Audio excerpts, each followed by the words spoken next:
رب اشرح لي صدري ويسر لي أمري واحلل عقدة من لساني يفقهوا قولي۔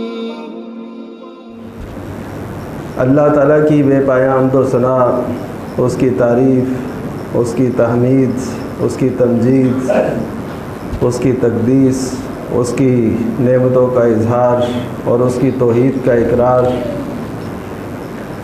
درود و سلام و رحمت عالم نبی مکرم، رسول معظم، شاہ محمد الرسول اللہ صلی اللہ علیہ وسلم کی ذات پر، اور اللہ کی رحمت نازل ہوں صحابہ کرام پر، تابعین پر، ائمہ دین، فقہاء کرام، مجاہدین اسلام اور اولیاء اعظام پر۔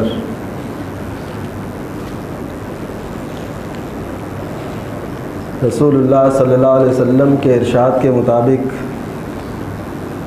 ہم میں سے ہر ایک پر بدشگونی طاری ہوتی ہے، یعنی ہم کسی چیز کے بارے میں ایسا تصور قائم کر لیتے ہیں کہ ایسا ہوگا تو پھر ایسا ہوگا، اگر ایسا نہ ہوا تو ایسا نہیں ہوگا، یعنی جو چیزیں ہمارے مشاہدے میں نہیں ہیں یا ہم ان کو جانتے نہیں ہیں، محض توہم، ایک وہم ہے، اور اس کے پیچھے اتنے بڑے قدم اٹھا لینا، یہ نبی کریم صلی اللہ علیہ وسلم نے فرمایا کہ الطیرۃ شرک، کہ طیرہ، یہ بدشگونی لینا، یہ شرک ہے۔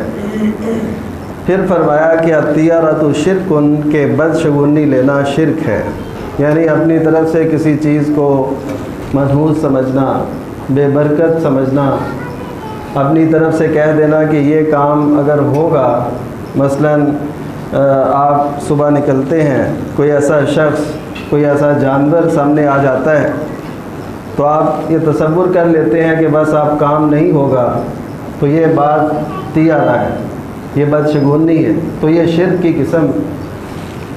تو پھر بعض اوقات ایسے ہوتا ہے کہ انسان کسی وجہ سے وہ کام اپنا چھوڑ دیتا ہے، مثلاً کالی بلی سامنے سے گزر گئی تو کہا کہ اب یہ کام نہیں ہوگا، تو نبی کریم صلی اللہ علیہ وسلم نے فرمایا کہ وَمَن رَدَّتْهُ الطِّيَرَةُ فَقَدْ أَشْرَكَ، کہ جس کو کسی کام سے اس کی بدشگونی نے روک دیا، اس کے وہم نے، اس کے تصور نے اسے کام سے روک دیا، تو اس نے شرک کیا۔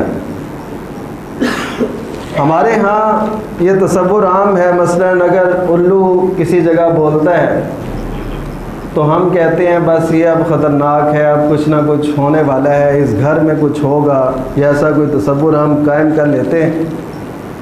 اسی طرح مہینوں کے اعتبار سے یہ جو سفر کا مہینہ جس سے ہم گزر رہے ہیں، اس کے بارے میں بھی لوگوں کے بڑے عجیب و غریب تصورات ہیں، اور یہ کتابوں کے اندر لکھے ہوئے ہیں۔ لوگوں کو شوق ہوتا ہے کہ ہم یعنی اضافی عبادات بھی کریں، مثلاً فرض نمازیں بھی پڑھتے ہیں، تہجد بھی پڑھتے ہیں، کئی لوگوں کا یہ شوق ہوتا ہے کہ ہم اضافی عبادات جو مہینوں کے ساتھ یا دنوں کے ساتھ خاص ہیں وہ پڑھیں۔ وہ جب بازار سے کتاب لے کے آتے ہیں تو اس میں ایسی بے سر و پا روایات، ایسی باتیں، سال 12 مہینوں کی عبادات کے عنوان سے کئی کتابیں موجود ہیں۔ یقین کیجئے وہ صرف اور صرف اس بات کا پلندہ ہے کہ جو ان کے ذہن میں آیا انہوں نے اس میں لکھ دیا، جہاں سے بھی بات پڑی اس میں لکھ دی۔ ایک کتاب کے اندر یہ روایت لکھی ہوئی ہے بلا حوالہ، اور روایت کیا ہے کہ کل آسمان سے 10,80,000 بلائیں اترتی ہیں، سال بھر میں 10,80,000، اور ان میں سے صرف 9,20,000 جو ہے وہ بلائیں سفر کے مہینے میں اترتی ہیں۔ تو یہ انہوں نے ایک تصور قائم کیا ہوا ہے، اس کا کوئی حوالہ نہیں، حالانکہ اس روایت کو جو محدثین ہیں انہوں نے من گھڑت قرار دیا ہے، لیکن وہ کتابوں میں موجود ہے۔ لوگ پھر اس طرح کے تصور قائم کر کے سفر کے مہینے کو منحوس سمجھنے لگتے ہیں۔ وہ اس میں کوئی کام نہیں کرتے۔ میں نے جیسے پہلے عرض کیا، اپنی طرف سے کوئی وہم، کوئی خیال اس کے پیچھے لگ کے کام کو چھوڑ دینا، یہ شرک کے مترادف۔ اور یہ میں نہیں کہتا، نبی کریم صلی اللہ علیہ وسلم کا فرمان۔ تو آپ دیکھیے کہ سفر کے مہینے میں کوئی سفر نہیں شروع کرتا، اپنا کوئی کام نہیں شروع کیا جاتا، کوئی شادی بیاہ یہ نہیں ہوتے۔ کیوں کہ اس کو منحوس سمجھا جاتا ہے۔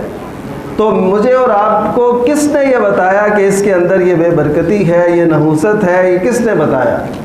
اگر ہمارے پاس یہ خود اتھارٹی ہے کہ ہم کسی کو ایسے کہہ لیں، کسی کو ایسے کہہ لیں، تو یہ تو ہمارے پاس نہیں۔ تو ہمیں اس بات کی طرف آنا چاہیے کہ یہ وہم، توہم، یہ خیالات، ان کے پیچھے لگنا یہ جاہلیت کی رسومات تھی۔ یہ عہد قدیم سے یہ باتیں چلی آ رہی ہیں۔ سیدنا موسیٰ علیہ السلام کو بھی ان کے دشمنوں نے یہی کہا تھا کہ ہم آپ سے یہ بدشگونی کرتے ہیں۔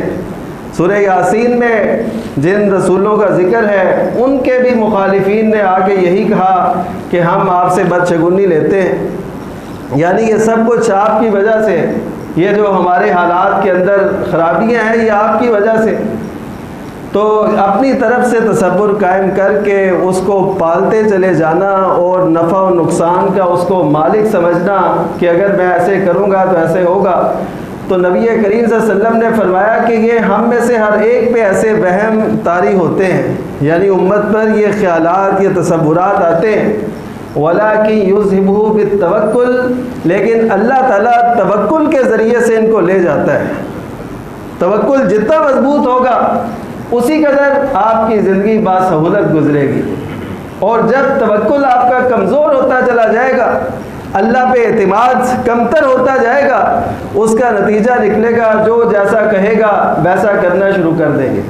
مثلا لوگوں کے ہاں یہ تصور اتنا پختہ ہے کہ 11 تاریخ کو آپ کو، چاند کی 11 تاریخ کو آپ کو دودھ نہیں ملتا بازار سے۔ کیا تصور ہے اس کے پیچھے؟ کہ اگر ہم نے یہ دودھ نہ دیا اس رات کو 11 تاریخ کو، تو اس کا نتیجہ کیا نکلے گا کہ ہماری بھینسیں دودھ دینا چھوڑ جائیں گی، ان پہ بیماری آ جائے گی، وہ ایسے ہوگا۔ اب مجھے بتائیے کہ کس ہستی نے یہ بات بتائی؟ کس نے یہ بات ہمیں بتائی؟ نہ اللہ نے بتائی، نہ رسول اللہ صلی اللہ علیہ وسلم نے ارشاد فرمائی، نہ صحابہ کرام نے ایسا کوئی تصور ہمارے سامنے رکھا۔ تو ہم نے اپنی طرف سے ایک فرض کر لی بات، اور اس پہ اتنا پہرا دیا کہ واقعتاً ہر شخص 11 تاریخ یعنی جب 12 تاریخ ہوتی ہے صبح، تو اس وقت وہ پریشان ہوتا ہے کہ آج تو دودھ نہیں ملے گا۔ تو یہ ایک تصور ہے جو ہم نے اپنی طرف سے قائم کیا، اور اس پر اتنی سختی کی کہ جس کا شریعت ہمیں اجازت ہی نہیں دیتی۔ اور یہ کیوں دیا جاتا ہے کہ ہم نقصان سے بچ جائیں، ہمیں فائدہ ہو۔ تو فائدہ اور نقصان وہ صرف اور صرف اللہ تعالیٰ دینے پہ قادر ہے۔ ساری دنیا مل کے بھی کسی کو نفع نہیں پہنچا سکتی، اور ساری دنیا مل کے بھی کسی کو نقصان نہیں پہنچا سکتی۔ نبی کریم صلی اللہ علیہ وسلم نے بنو ہاشم کے چشم و چراغ سیدنا ابن عباس رضی اللہ تعالیٰ عنہ سے یہ فرمایا تھا، وَعْلَمْ أَنَّ الْأُمَّةَ لَوِ اجْتَمَعَتْ عَلَىٰ أَن يَنفَعُوكَ، کہ یہ بات جان لو کہ اگر پوری انسانیت مل جائے اس بات پر کہ تمہیں نفع دے، تو اگر اللہ نے وہ نفع تمہارے لیے نہیں لکھا تو وہ تمہیں نفع نہیں دے سکیں گے۔ اور اگر پوری انسانیت مل جائے اس بات پر کہ تمہیں نقصان دیں گے، تو اللہ تعالیٰ نے وہ نقصان نہیں لکھا تو وہ تمہیں نقصان نہیں پہنچا سکیں گے۔ جو اللہ نے لکھا ہے وہی نقصان پہنچے گا، جو اللہ نے لکھا ہے وہی فائدہ پہنچے گا۔ تو نقصان اور نفع یہ اللہ تعالیٰ کی طرف سے ہے، کسی اور میں ماننا یہ یقیناً شرک کی ایک قسم ہے، اس میں کوئی بھی دو رائے نہیں ہے۔ اگر ہم کسی اور سے نفع و نقصان کی ایسی امید رکھتے ہیں جیسے اللہ تعالیٰ سے، تو اس وجہ سے ہم شرک کر رہے ہیں، اور اس سے ہمیں بچنا لازم ہے۔ اگر ہمارے عقیدے کے اندر یہ خلل ہے تو اسے دور کرنا چاہیے اور عقیدے کو سمجھنا چاہیے۔ نبی کریم صلی اللہ علیہ وسلم کے عہد میں یہ توہمات کی بیماریاں عام تھیں، لوگ وہم خیال کے پیچھے چلتے تھے۔ تو آپ صلی اللہ علیہ وسلم نے ایک حدیث میں ارشاد فرمایا کہ لا عدوى ولا طیرہ ولا حامہ اور ولا غولہ، ایک یہ بھی حدیث میں ہے ولا سفرہ، کہ کوئی بھی بیماری متعدی نہیں ہے۔ جاہلیت کے اندر یہ خیال تھا کہ بیماری جو ہے یہ ایک دوسرے کو لگ جاتی ہے، یعنی اپنی طرف سے ایک دوسرے کو لگ جاتی ہے۔ تو نبی کریم صلی اللہ علیہ وسلم نے اس کی نفی فرمائی۔ جیسے آج بہت سے لوگ کنفیوژن کا شکار، ان کے سامنے یہ بات شاید آج کی جدید تحقیق سے متضاد ہے، حالانکہ ایسے نہیں ہے۔ نبی کریم صلی اللہ علیہ وسلم نے جو ارشاد فرمایا ہے اس کے اندر ایک بڑی لطافت ہے۔ وہ کیا؟ کہ بیماری بذات خود متعدی نہیں ہوتی، اور یہ سائنس بھی مانتی ہے، میڈیکل بھی یہی کہتی ہے کہ بیماری اس وقت دوسرے پر اثر انداز ہوتی ہے جب دوسرے کے اندر قوت مدافعت کم ہوتی ہے۔ یہ کرونا ہے مثلا، اب اس کا شکار کون لوگ ہوتے ہیں؟ جن کے اندر وہ قوت مدافعت کم ہے، اور جن کے اندر وہ قوت مدافعت ٹھیک ہے وہ اثر انداز نہیں ہوتے، ان پہ ایسا اثر نہیں ہوتا۔ تو اس کا مطلب کیا نکلا کہ بیماری خود نہیں لگتی، وہ اللہ تعالیٰ کے حکم سے لگتی ہے۔ اگر آگے سے قوت مدافعت ٹھیک ہے اللہ تعالیٰ کے حکم سے تو اس کو بیماری نہیں لگے گی۔ تو یہ اسی حدیث کی دراصل وضاحت ہے۔ نبی کریم صلی اللہ علیہ وسلم نے اپنے دور میں جو ارشاد فرمایا تھا اس کو آج میڈیکل سائنس نے پاس کیا ہے، تسلیم کیا ہے، تو یہ تو نبی کریم صلی اللہ علیہ وسلم کی رسالت کی صداقت کی دلیل۔ تو اسی طرح نبی کریم صلی اللہ علیہ وسلم کے فرمانے کا ایک اور مقصد جو اس حدیث سے واضح ہوتا ہے، صحابہ نے عرض کی باقاعدہ کہ آپ یہ ارشاد فرما رہے ہیں کہ کوئی بھی بیماری متعدی نہیں ہے۔ تو صحابہ نے عرض کی کہ ہمارے اونٹ ہوتے ہیں، وہ ایسے جنگل میں دوڑتے ہیں، صحرا میں دوڑتے ہیں جیسے ہرن دوڑ رہے ہوتے ہیں، لیکن ان میں ایک خارش زدہ اونٹ آتا ہے تو سب کو خارش لگ جاتی ہے۔ تو نبی کریم صلی اللہ علیہ وسلم نے تفصیلات اور اس کے جو ہیں جزیات اس کا ذکر نہیں کیا، بلکہ آپ نے یہ فرمایا کہ مجھے یہ بتاؤ کہ پہلے اونٹ کو خارش کس سے لگائی؟ جو آیا اونٹ خارش زدہ، اس کو کس نے خارش لگائی؟ تو اس کا جواب کیا تھا کہ وہ ظاہر ہے اللہ کے حکم سے لگ سکتی ہے، اس کے بغیر نہیں۔ تو آپ کا مطلب یہ تھا بعد میں بھی جس کو لگے گی وہ بھی اللہ تعالیٰ کے حکم سے لگے گی، اللہ کا حکم نہیں ہوگا تو نہیں لگے گی۔ تو بات یہاں پہ آگے ختم ہوتی ہے کہ اللہ کا حکم ہوگا تو ایسا ہوگا، نہیں ہوگا تو ایسا نہیں ہوگا۔ تو اصل جو ہے وہ توکل ہے، جو احتیاط ہے، جو تدبیریں ہیں، جو انسانی جو وسائل ہیں، یہ ایک محدود سطح تک ہے۔ باقی اختیار جو ہے وہ کلی طور پر وہ اللہ تعالیٰ کے پاس ہے، اور وہی ہر بات پہ قادر۔ اور اس کے بعد نبی کریم صلی اللہ علیہ وسلم نے یہ فرمایا کہ ولا طیرہ، کہ بدشگونی نہیں ہے۔ تو بدشگونی وہ لیتے تھے مختلف چیزوں سے، مثلا نکلے اپنا تیر نکالا، اگر وہ ٹھیک نہ نکلا تو ادھر سے ہی واپس آ گئے۔ اگر وہ کوئی ٹھیک تیر نکلا جس میں ہاں تھا تو اس پہ انہوں نے عمل کرنا شروع کر دیا، چل پڑے، سفر کیا۔ تو یہ وہم تھا، تو نبی کریم صلی اللہ علیہ وسلم نے اس کو ختم کیا، اس کی نفی فرمائی۔ تو آج کی اس دنیا کے اندر ہم دیکھتے ہیں کہ لوگ نبی کریم صلی اللہ علیہ وسلم کے ان ارشادات کی بجائے اپنے محلے کی عورتوں، محلے کے بزرگوں، محلے کے اہل علم یا علماء یا جو بھی حضرات ہوتے ہیں ان کے کہنے پہ زیادہ چلتے ہیں۔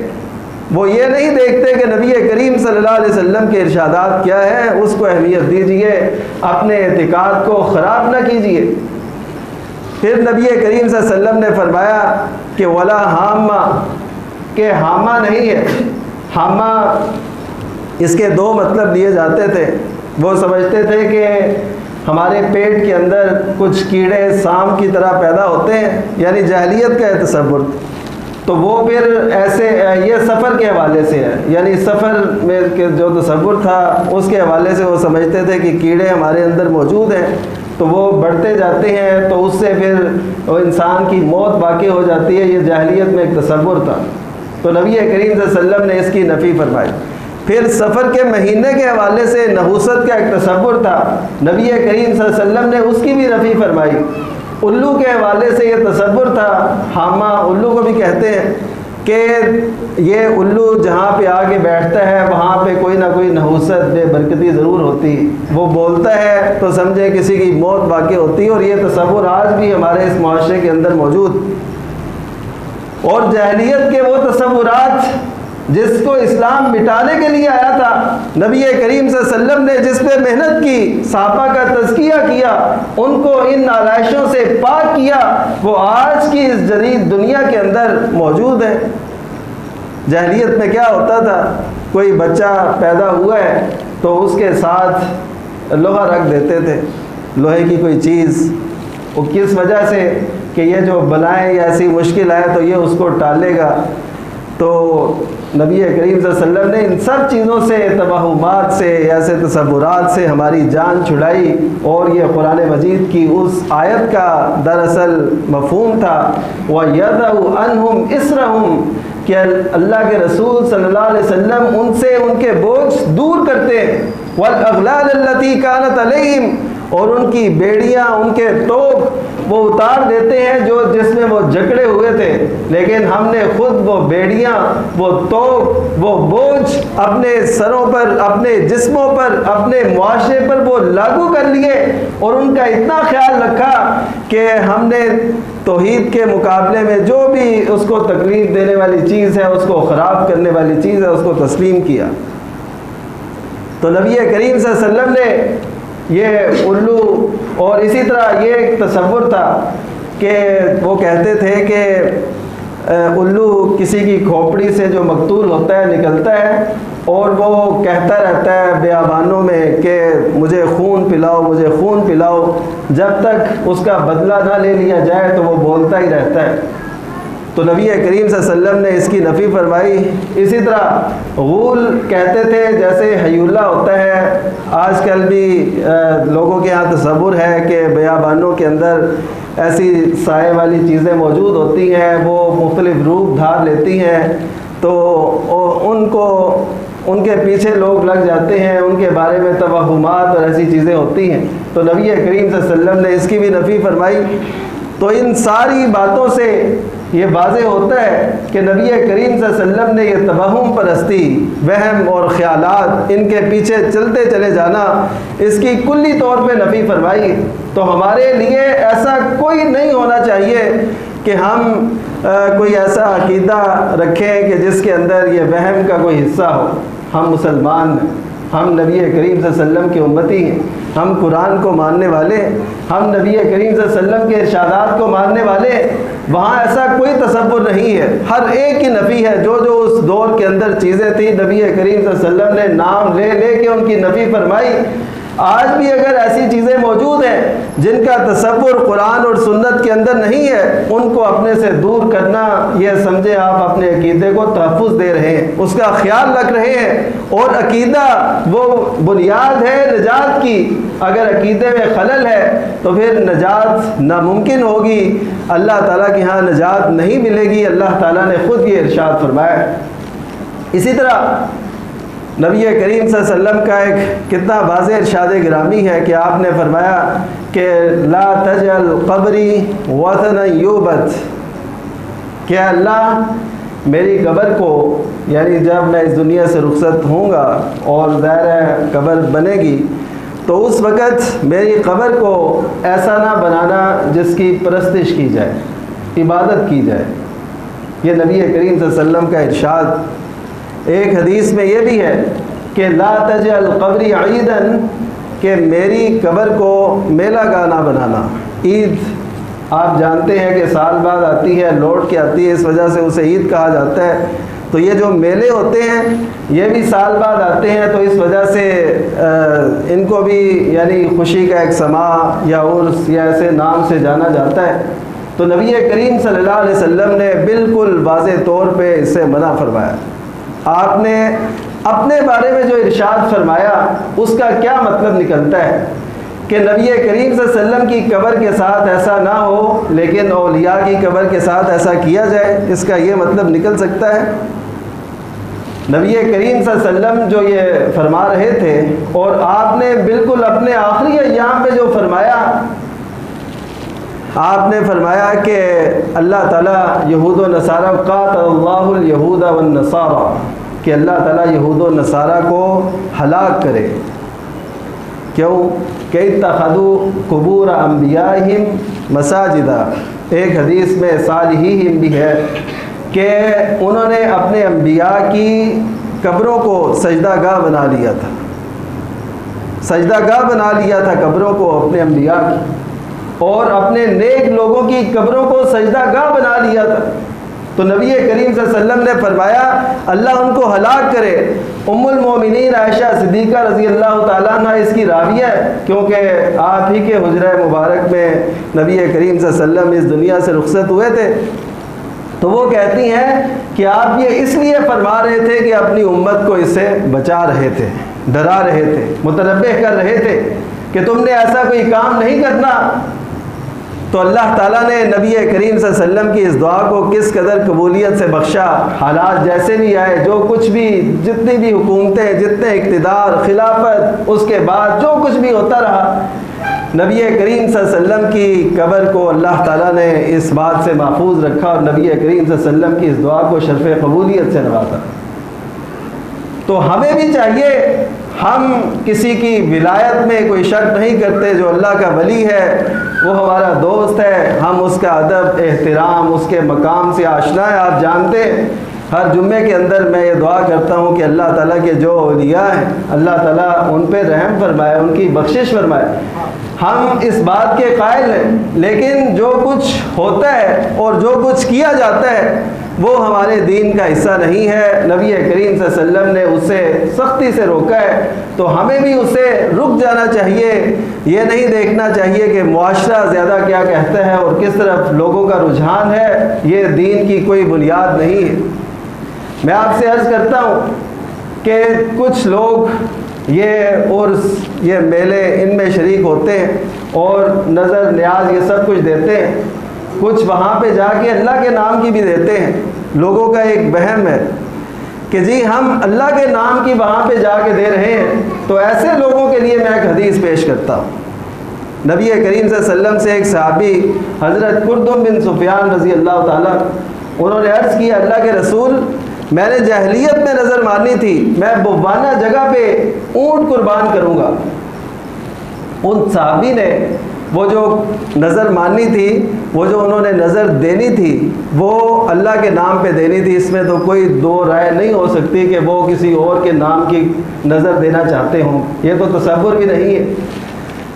تو دینی انہوں نے اللہ کے نام کی تھی، لیکن نبی کریم صلی اللہ علیہ وسلم نے ان سے سوال کیے، هل لهم اعیاد من اعیاد الجاہلیہ، کیا اس جگہ پہ وہاں کی کوئی جاہلیت میں چلی آنے والی کوئی عید، کوئی میلہ، کوئی خوشی کا سماں تو نہیں ہے؟ تو صحابہ نے نفی کی۔ پھر آپ نے فرمایا کہ وہاں کوئی بسن تو نہیں ہے؟ بسن اس چیز کو کہتے ہیں جس کی اللہ کے سوا پرستش کی جائے۔ جیسے نبی کریم صلی اللہ علیہ وسلم کے پاس حضرت عدی رضی اللہ تعالیٰ عنہ حاضر ہوئے، وہ حاتم طائی کے جو بیٹے تھے حضرت عدی، تو انہوں نے صلیب لٹکائی ہوئی تھی، تو نبی کریم صلی اللہ علیہ وسلم نے اس صلیب کو وثن سے تعبیر کیا، یعنی جس کی پرستش کی جائے۔ صلیب کے سامنے سارے لوگ جھکتے نہیں ہیں، لیکن اس کو مقام دیتے ہیں، اس کو حیثیت دیتے ہیں، اس کو لٹکا کے رکھتے ہیں، اس کو اپنی ایک امتیازی نشان کے طور پہ بنا کے رکھتے ہیں۔ تو اس وجہ سے جس کی بھی اللہ کے سوا پرستش کی جائے وہ وثن ہے۔ تو نبی کریم صلی اللہ علیہ وسلم نے ان سے سوال کیا، لوگوں سے سوال کیا، صرف ان سے نہیں۔ آپ نے فرمایا کہ مجھے بتاؤ کہ بوانہ جگہ میں کوئی وثن تو نہیں ہے جس کی عبادت کی جاتی ہو؟ تو انہوں نے کہا نہیں، ایسا نہیں ہے۔ تو آپ نے فرمایا ٹھیک ہے، اوفی بنذرک، اپنی نظر کو پورا کر لیں۔ اس سے کیا سمجھتے آپ؟ مسند احمد کی حدیث اور صحیح حدیث، اس سے یہ واضح ہوتا ہے بالکل کہ جہاں پہ غیر اللہ کے نام کا دیا جاتا ہو وہاں پہ اللہ کا نام کا دینا بھی جرم ہے ہماری شریعت کے اندر۔ اس کا نتیجہ کیا نکلتا ہے کہ لوگ پھر یہ سمجھتے ہیں کہ ہمیں یہاں سے ملتا ہے۔ ہاں آپ تو اللہ کے نام کا دے رہے ہیں، لیکن لوگوں کا تصور یہ ہوتا ہے کہ ہمیں یہاں سے ملتا ہے۔ تو یہ تصور، اس کو بڑھانا، اس کو قائم رکھنا یہ درست نہیں ہے۔ ہمیں چاہیے کہ ہم اللہ تعالیٰ وہ ہمارا مالک ہے، وہ ہمارا خالق ہے، وہ ہمارا رازق ہے، وہ ہمارا معبود ہے، وہ ہمارا مسجود ہے، اس عقیدے کو اپنے دل کے رگ و پے میں سنبھالیں، ہر جگہ اور ہر سطح پر، کہ ہمارا معبود صرف اور صرف ایک ہے، نفع و نقصان کا مالک بھی وہی ہے، ہماری سننے والا بھی وہی ہے، وہی رزاق ہے، وہی داتا ہے، وہی سب کچھ دینے والا ہے۔ اگر تو لوگ خالی برتن لے کے جاتے ہوں اور کہیں سے بھر کے لاتے ہوں تو ہم کہیں چلو دنیاوی طور پہ ہم دیکھ لیتے ہیں کہ لوگ بھر کے آ رہے ہیں، لیکن لوگ تو وہاں پہ جاتے ہیں بھرے برتن لے کے اور خالی واپس لوٹتے ہیں، تو داتا پھر کون ہوا؟ تو اس وجہ سے ہمیں یہ سمجھنا چاہیے، ہم اولیاء کرام کی ولایت کے قائل اور ان کو مانتے ہیں، لیکن ان کے بارے میں جو ہم نے تصورات اپنے معاشرے میں قائم کیے ہیں، مجھے پوری تاریخ اسلامی کے اندر دکھائیے کہ جو اصل اسلامی تاریخ تھی، جو عہد خلافت تھا، جس کو ہم یعنی اپنے دین کا حصہ سمجھتے ہیں، جس کے بارے میں نبی کریم صلی اللہ علیہ وسلم نے فرمایا کہ علیکم بسنتی و سنت الخلفاء الراشدین المہدیین، مجھے بتائیے کہ سیدنا محمد کریم صلی اللہ علیہ وسلم نے اس بات کا حکم دیا، سیدنا ابو بکر، سیدنا عمر، سیدنا عثمان، سیدنا علی رضی اللہ عنہ، انہوں نے ان باتوں کا حکم دیا؟ اگر نہیں دیا تو ہمیں ذرا غور کر لینا چاہیے، یہ ایک دعوت فکر ہے، آپ اس پہ ضرور غور کیجئے، اس دعوت کو پھیلائیے، اللہ تعالی ہمارا خاتمہ توحید پہ کرے، ہمارا خاتمہ ایک اللہ کو ماننے پر ہو، ہم اس کی حیثیت کا کسی اور کو وہ مقام اور مرتبہ نہ دیں، نہیں تو یہ نہ ہو کہ ہماری ساری زندگی کی عبادات، ہمارے سارے جو نیکیاں، جو ہم یہ نیکیاں اکٹھی کرتے ہیں، جو خرچ کرتے ہیں، یہ سب رائے گاہ چلے جائیں اس وجہ سے کہ ہم نے اللہ کے ساتھ کسی کو شریک ٹھہرایا ہو۔ اللہ تعالی ہمارے اعتقادات اور ہمارے تصورات کو شریعت کے عین مطابق فرما دے۔ وآخر دعوانا الحمد للہ رب العالمین۔ اشرح لي صدري ويسر لي أمري واحلل عقدة من لساني يفقه قولي